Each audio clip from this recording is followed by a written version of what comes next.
tout nouveau numéro du Jardin d'Ornement.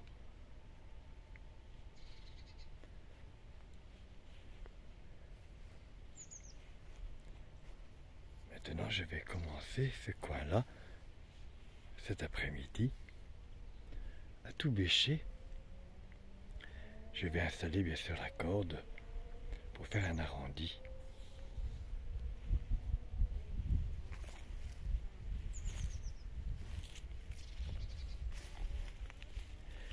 Ici, je vais planter plusieurs rosiers. J'ai trouvé que ça fait vraiment joli, comme celui-ci, accompagné d'astères d'automne violet. Il y aura aussi quelques marguerites jaunes qui fleurissent aussi en fin de saison. Et les rudbeckias d'été, bien sûr.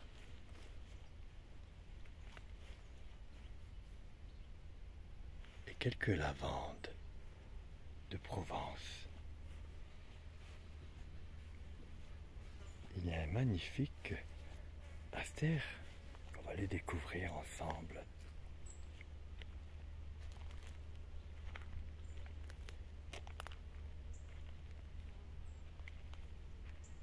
Le voici.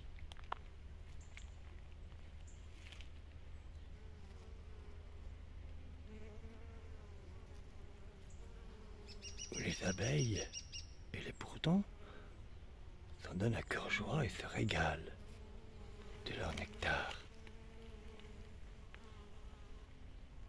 Mais il n'y a pas que eux. Il y a aussi les papillons.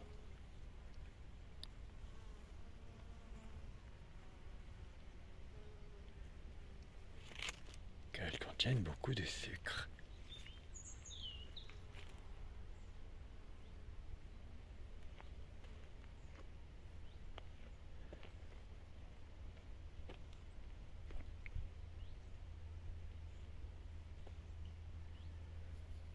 Vous avez remarqué qu'il y a encore beaucoup de rosiers en fleurs.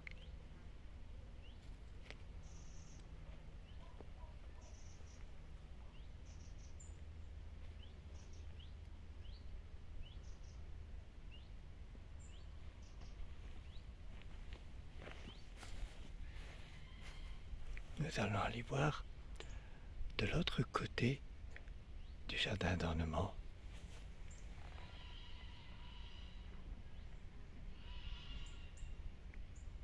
Il se trouve là-bas.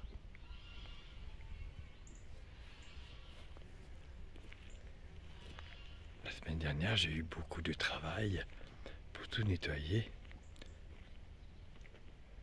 Les petits arbustes pour bien aérer.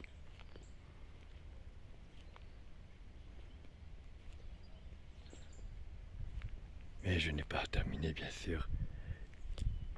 Je vais laisser quelques lierres, mais pas trop.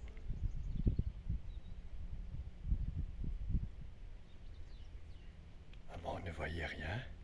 Maintenant, on peut voir de loin la table blanche, les chaises, ainsi que le parasol et les potirons dans la charrette.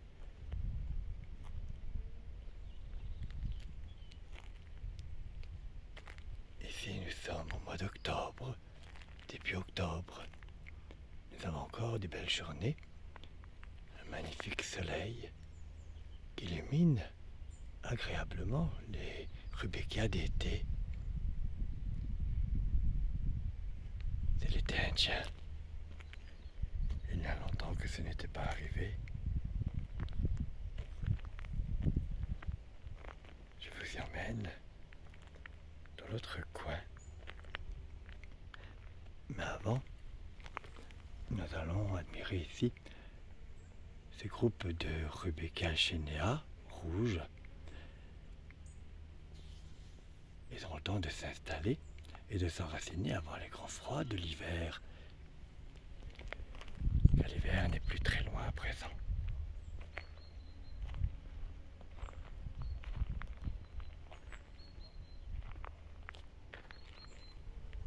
Et les abeilles se dépêchent aussi, car elles savent que l'hiver arrive bientôt et elles n'ont pas de temps à perdre. Il y a toutes sortes d'abeilles. Ici, ce sont des petites abeilles, mais il y en a des plus grandes et des bourdons.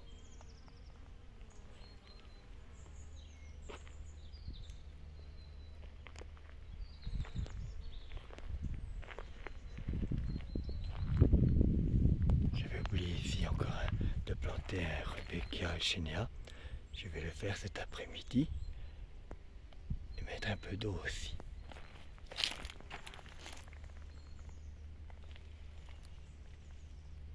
Parfois,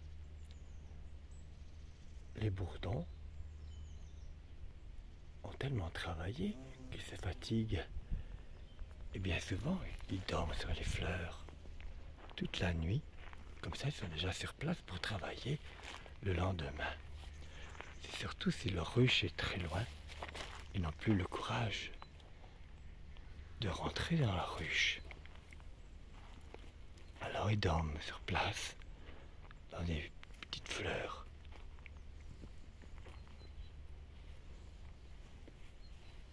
Voici notre variété.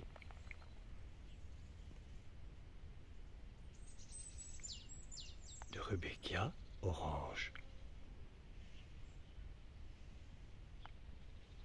qui accompagneront ce magnifique vibrume qui donne des baies oranges qui rappellent les Rudbeckia Echeneia purpurea orange.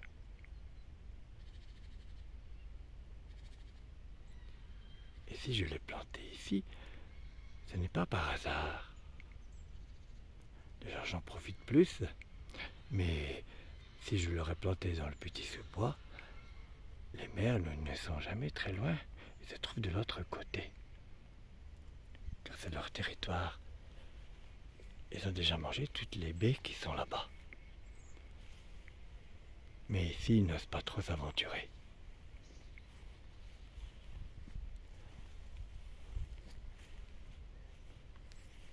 Les Rudbeckia d'été poursuivent leur floraison. Elles vont être fleuries comme ça jusqu'à fin octobre. Ils attendent après toutes les astères qui fleurissent.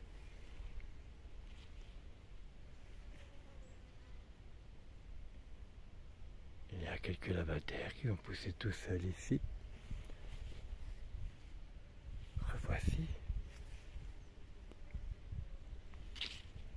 notre charmant abeille noire. Je ne m'y attendais pas.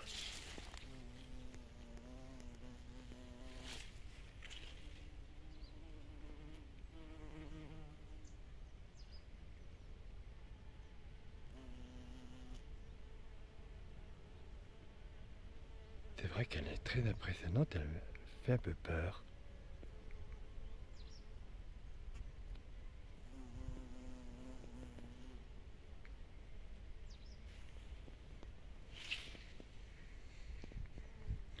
Ici, cette astère se termine.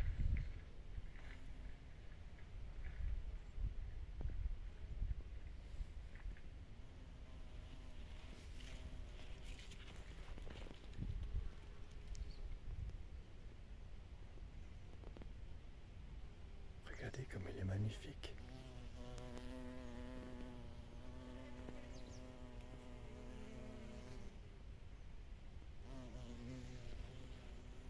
On va le laisser tranquille, peut-être que je le dérange.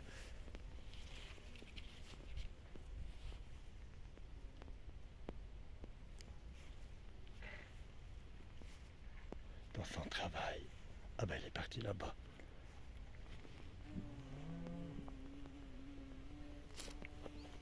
Il y a des abeilles et des bourdons partout. Celui-ci, j'ai l'impression qu'il m'attaquait. Je fais attention quand même.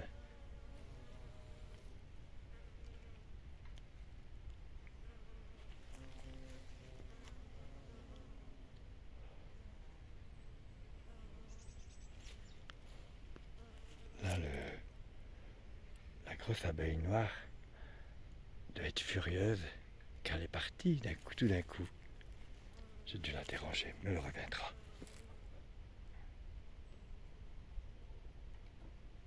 Les papillons, ça y est, ils sont là. Aussi au travail.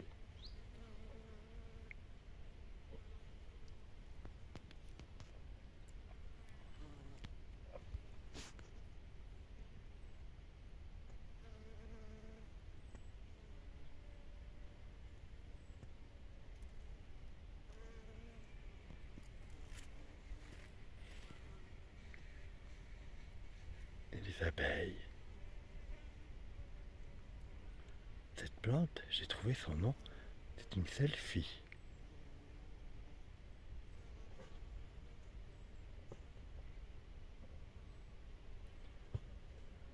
Et elle a un secret bien caché.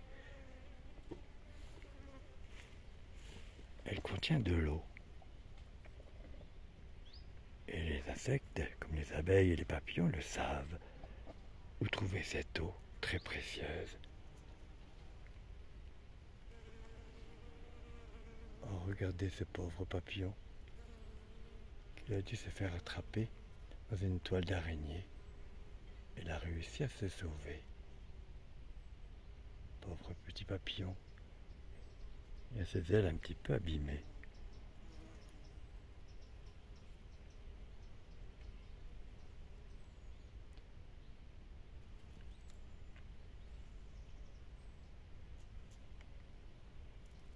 C'est un bonheur de voir tous ces papillons.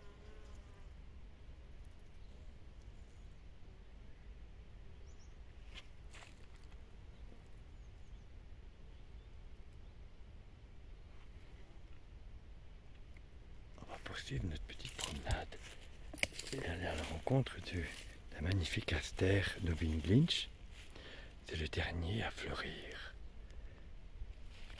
Nous pourrons en profiter ici.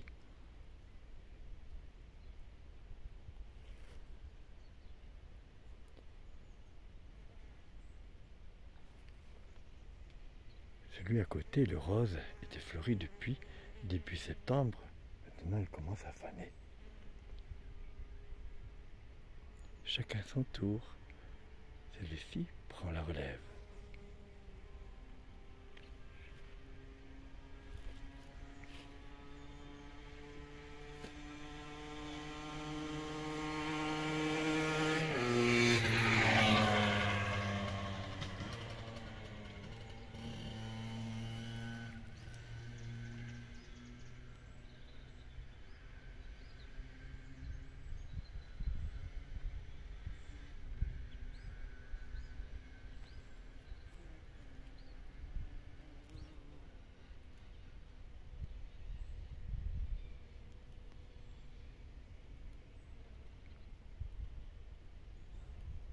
Nous reviendrons sur ces magnifiques astères pour en profiter de ces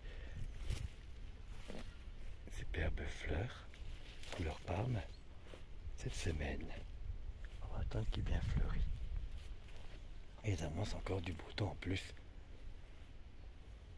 pour la fin de la semaine et ce week-end.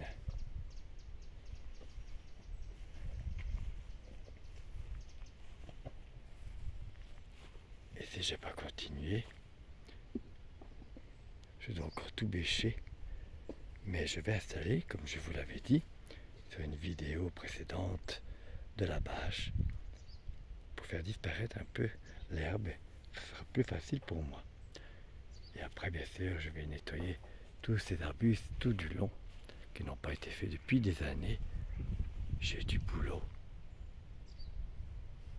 qui m'attend. Ici, j'ai mis quelques plantes qui vont être ici, mais aussi pour pas que la bâche s'envole. Je taillerai aussi cet arbre pour qu'il ne soit pas trop élargi et trop gênant.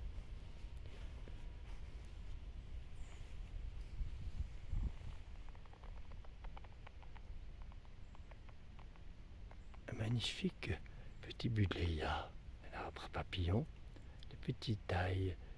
Il n'est pas plus haut que 3 pommes et très florifère, comme vous pouvez le constater. Nous sommes quand même au mois d'octobre.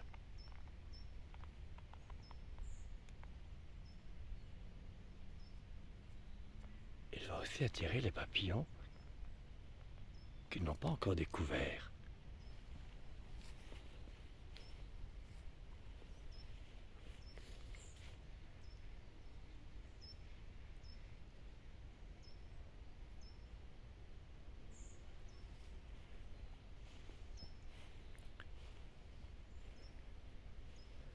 Voilà, la petite promenade dans le jardin d'ornement se termine.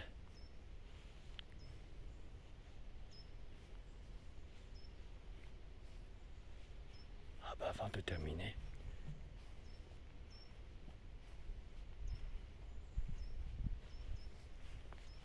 on va aller voir les papillons. Sur le magnifique astère d'automne. Parfois ils s'en vont ailleurs, mais ils reviennent.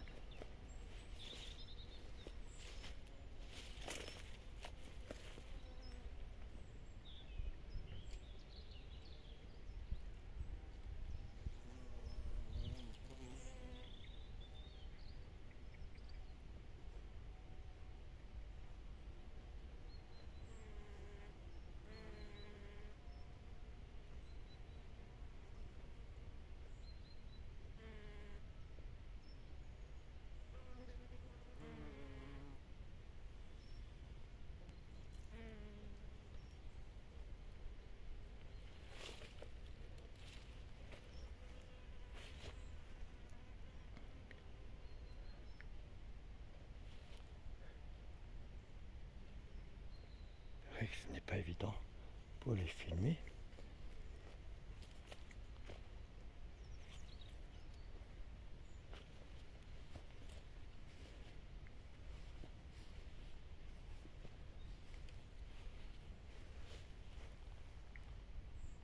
Voilà. Je vous dis à bientôt pour un tout nouveau numéro du jardin d'ornement. Et aussi, nous irons du côté de la prairie magique. Il y a beaucoup de plantes d'ailleurs qui vont déménager jusqu'ici, mais non pas bien loin à faire. Je vous expliquerai tout ça un peu à la fois sur d'autres vidéos. À bientôt.